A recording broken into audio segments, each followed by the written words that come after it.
वैष्णवी आणि शशांकच्या लग्नामध्ये वारीमाप खर्च केल्यानंतरही वैष्णवीच्या चुलत भावाचं लग्न होतं। चुलत भावाच्या लग्नात शशांकला पोशाख आणि अर्ध्या तोळ्याची अंगठी दिली होती, पण त्यानं तो पोशाख तिथेच फेकून दिला आणि निघून गेला।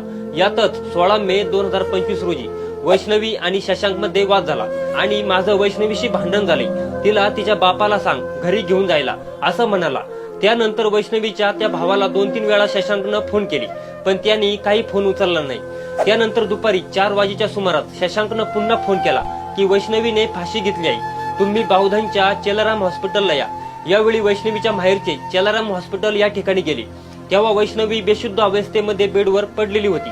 कसपट यांनी डॉक्टरला भेटून वैष्णवीच्या तब्येतीबाबत विचारपूस केली, तेव्हा डॉक्टरांनी सांगितलं की उपचार करण्यापूर्वीच वैष्णवीचा मृत्यू झालाय। तिच्या शरीरावरती मारहाणीच्या खूण आहेत।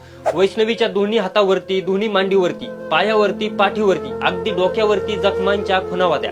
हे बघून वैष्णवीच्या वडिलांनी शशांक आणि त्यांचे वडील राजेंद्र हगवणे यांना वैष्णवीच्या अंगावरती जखमा कशाने आल्या हे विचारलं, तेव्हा लाज नसल्यासारखं शशांक आणि राजेंद्र हगवणे यांनी तुला आधीच सांगितलं होतं आम्हाला पैसे पाहिजेत, तुझ्या पुरीला आम्ही काय फुकट नांदवायची का, म्हणून मारून टाकलं असं अनिल कसपटे यांनी तक्रारीत म्हटले।